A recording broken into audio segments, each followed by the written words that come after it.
Nesse horário, a emissora da Fraternidade Rádio Rio de Janeiro oferta ao seu coração mais um programa Culto Cristão no Ar. Participe conosco.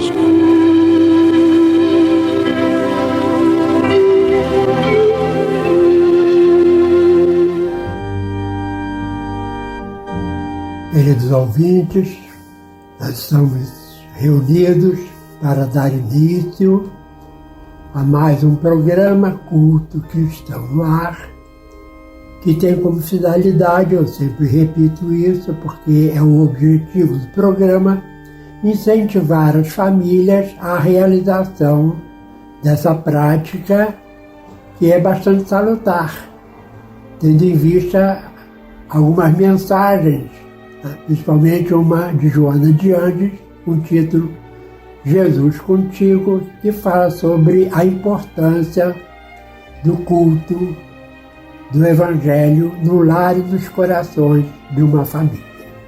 Participando do programa, esse que vos fala, Lidiane Barreto, e o casal João Carlos e Jane, e também a nossa companheira Cleia Monato.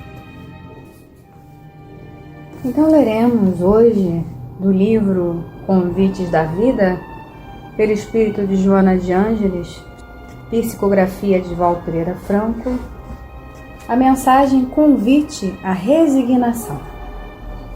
Está em Lucas, capítulo 22, versículo 32. Para que a tua fé não desfaleça. Esse é o versículo. E a mensagem inicia assim.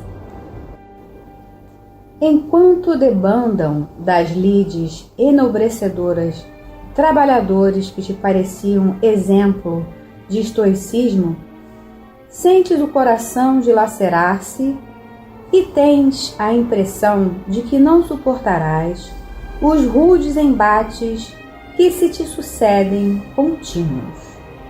À medida que o entusiasmo diminui e a realidade das tarefas apresenta as legítimas dimensões do empreendimento espiritual, consignas a presença do desânimo.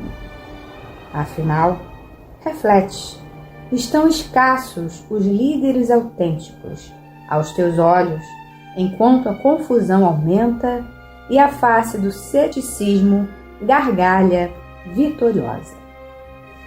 Tudo te parece sombrio, com perspectivas ainda mais tristes. Não descoroçoes, porém, não tomes como modelo para a meditação os exemplos dos maus exemplos. Malgrado as dificuldades aparentes, a vitória do bem e do amor é óbvia, não dando margem à controvérsia. Ocorre que, apesar de conheceres a doutrina das vidas sucessivas, por hábito deficiente de educação religiosa negativa, refletes como se o túmulo significasse o fim, ou se a reencarnação não fosse realidade inconteste. Coordena melhor a atividade mental, reconsiderando os problemas traçados interiormente. Incitada a jornada do bem, haja o que haja, insiste e persevera. Não desfaleças na fé. Resigna-te por hoje, recordando que amanhã tudo se modificará. Se estiveres sob o jugo de dores e padecimentos, ingratidões e perseguições injustos, serão injustos somente na aparência, pois que procedem do teu ontem, em regime de cobrança, para melhor estabilidade do teu amanhã. Submete-te, portanto, paciente, resignadamente às situações atuais e, insistindo nos bons propósitos, constituirás o porvir de bênçãos que agora ainda não podes fruir. E assim, Jesus, divino e amorável Mestre, aqui estamos, dando início a mais um programa, te agradecendo, Senhor, a oportunidade de podermos falar do Teu Evangelho a todos aqueles que neste momento estão sintonizados com a nossa emissora, a emissora que toda a família pode ouvir. Obrigado, Senhor, por tudo. Abençoe os lares sintonizados conosco, os enfermos. Que a Tua paz, Senhor, possa envolver a todos indistintamente, hoje e sempre. Que Deus possa estar presente no lar de todos nós. Nós vamos ao estudo do Evangelho, o capítulo é o 5 e o item 12. Por estas palavras, bem-aventurados os aflitos, pois que serão consolados, Jesus aponta a compensação que hão de ter os que sofrem e a resignação que leva o padecente a bem dizer do sofrimento como prelúdio da cura. Também podem essas palavras ser traduzidas assim: deveis considerar-vos felizes por sofrerdes, visto que as dores deste mundo são o pagamento da dívida que as vossas passadas faltas vos fizeram contrair. Suportadas pacientemente na terra, essas dores vos poupam séculos de sofrimentos na vida futura. Deveis, pois, servir-vos felizes por reduzir Deus a vossa dívida, permitindo que a saldeis agora, o que vos garantirá a tranquilidade no porvir. O homem que sofre assemelha-se a um devedor de avultada soma, a quem o credor diz: se me pagares hoje mesmo a 100ª parte do teu débito, quitar-te-ei do restante e ficarás livre. Se o não fizeres, atormentar-te-ei até que pagues a última parcela. Não se sentiria feliz o devedor por suportar toda espécie de privações para se libertar, pagando apenas a 100ª parte do que deve? Em vez de se queixar do seu credor, não lhe ficaria agradecido? É um fato, não é? É de fato uma verdade. Quando se diz que o sofrimento é um meio de pagarmos nossas dívidas, para que em encarnações futuras na Terra soframos bem menos. Então, não reclamemos, ao contrário, agradeçamos a Deus por estas oportunidades que Ele nos dá. O sofrimento faz-nos crescer cada vez mais. Fiquem em paz. Continuando a leitura aqui, iniciada pela nossa amiga Cleia, tal o sentido das palavras: bem-aventurados os aflitos, pois que serão consolados. São ditosos porque se quitam e porque, depois de se haverem quitado, estarão livres. Se, porém, o homem, ao quitar-se de um lado, endivida-se de outro, jamais poderá alcançar a sua libertação. Ora, cada nova falta aumenta a dívida, porquanto nenhuma há, qualquer que ela seja, que não acarrete forçosa e inevitavelmente uma punição. Se não for hoje, será amanhã. Se não for na vida atual, será noutra. Entre essas faltas, cumpre se coloque na primeira fiada a carência de submissão à vontade de Deus. Logo, se murmurarmos nas aflições, se não aceitarmos com resignação como algo que devemos ter merecido, se acusarmos a Deus de ser injusto, nova dívida contraímos, que nos faz perder o fruto que devíamos colher do sofrimento.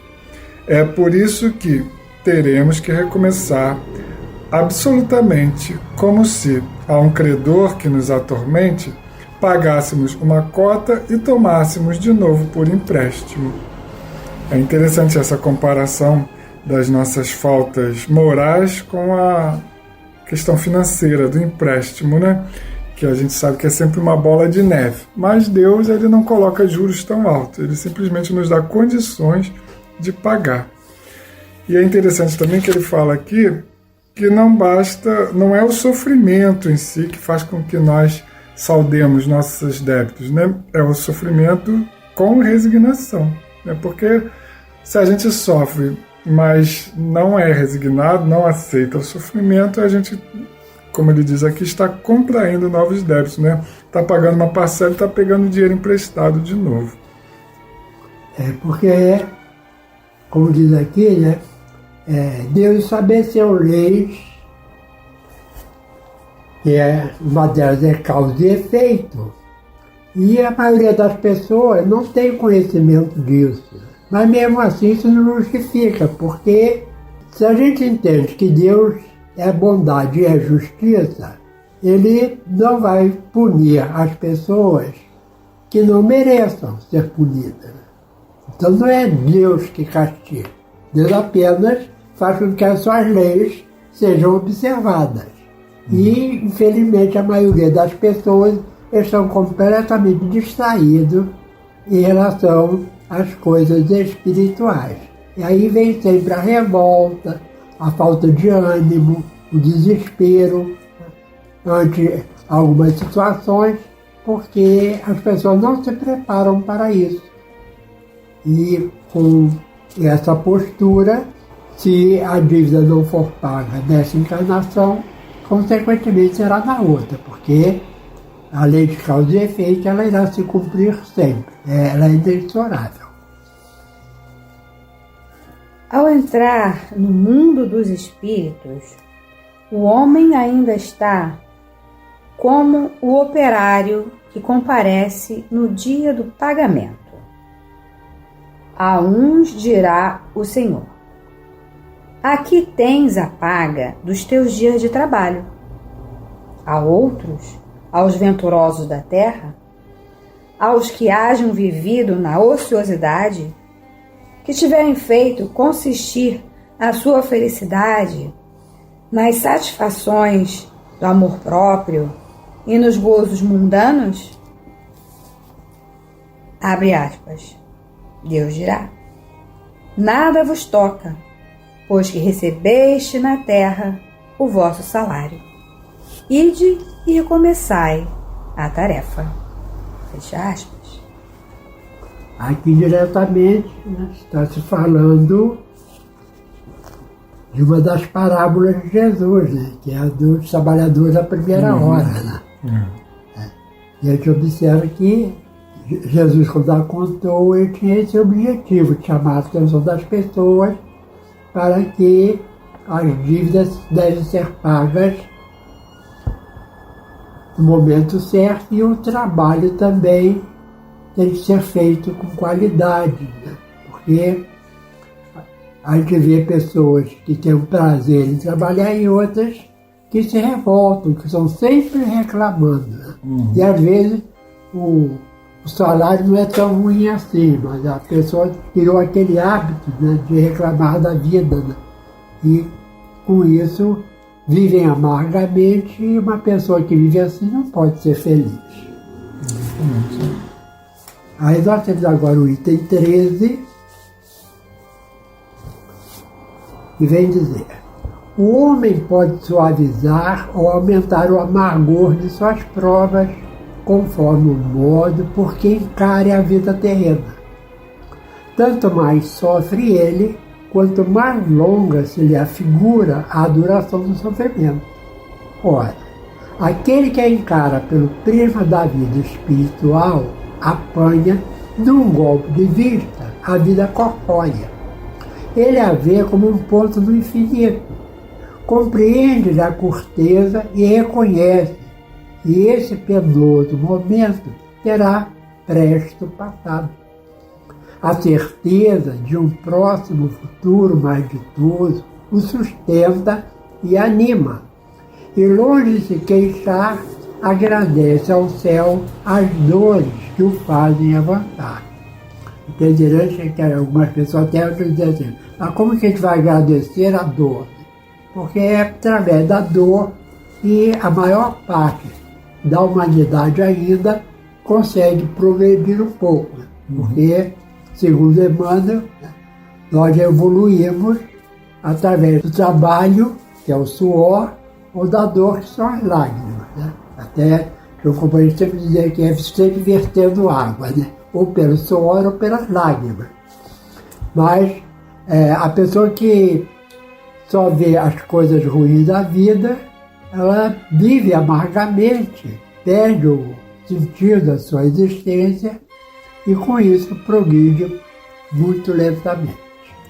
É importante ressaltar é que tanto Jesus quanto o Espiritismo, quando nos diz bem-aventurados os aflitos, em nenhum momento está nos conclamando a procurar a aflição como forma de chegar à perfeição, à evolução espiritual, buscar o sofrimento como forma de evolução. Não, a gente deve buscar a nossa felicidade, sempre, e aceitar o sofrimento, que é diferente de procurar o sofrimento para evoluir, O nosso objetivo aqui na Terra, desde sempre, é ser feliz, melhorar, mas buscando a felicidade nas pequenas coisas e principalmente no trabalho do bem.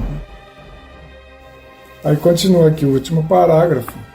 Contrariamente, para aquele que apenas vê a vida corpórea, interminável lhe parece esta, e a dor o oprime com o seu peso. Daquela maneira de considerar a vida, ou seja, do ponto de vista espiritual, resulta ser diminuída a importância das coisas deste mundo e sentir-se compelido o homem a moderar seus desejos, a contentar-se com a sua posição, sem invejar a dos outros, a receber atenuada a impressão dos reveses e das decepções que experimente.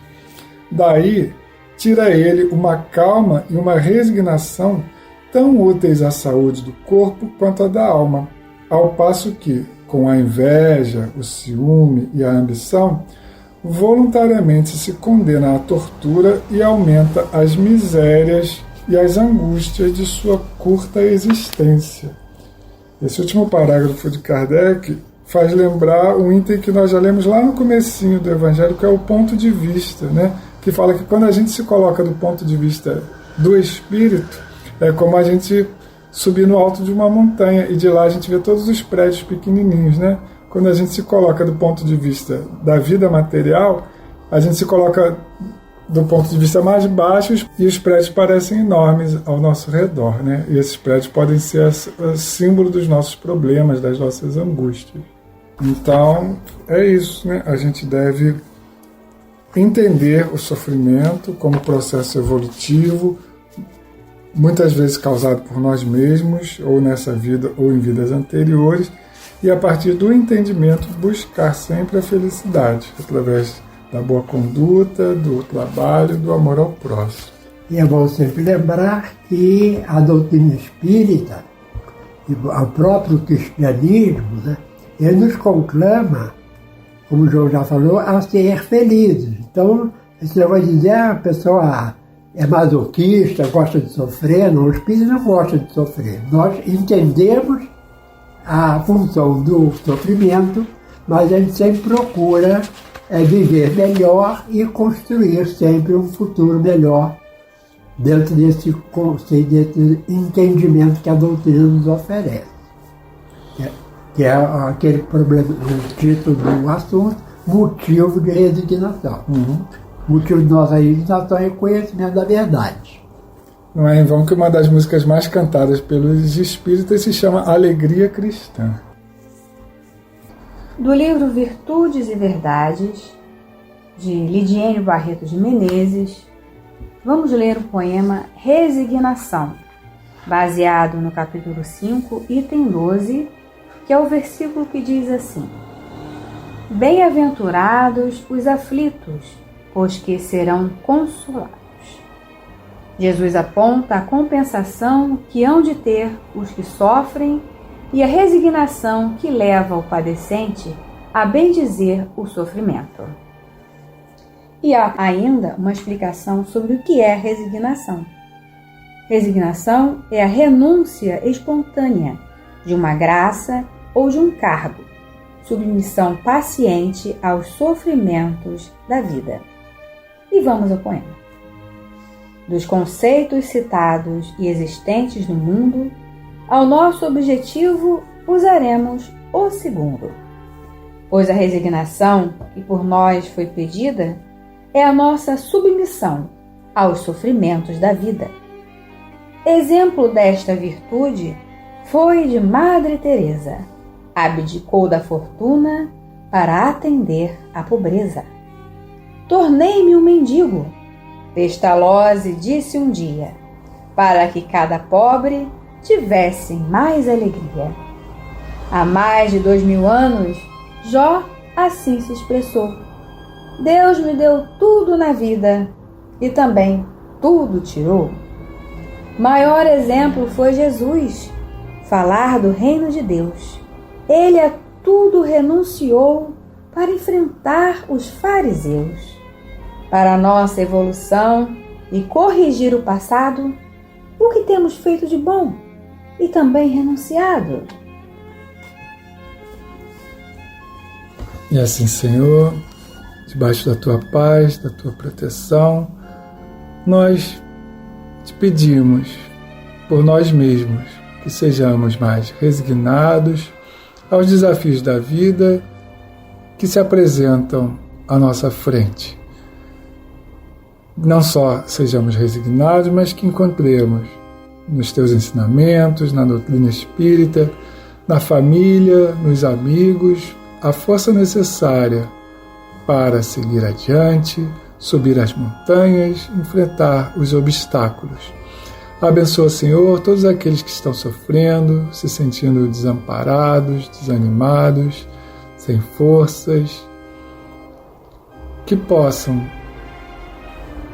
receber esse entusiasmo, que a resignação trazida pelo ponto de vista elevado da vida espiritual nos recompõe. Fica conosco, Senhor, abençoa-nos hoje e sempre, que possamos estar aqui juntos na próxima semana para mais um culto cristão no ar. Que assim seja.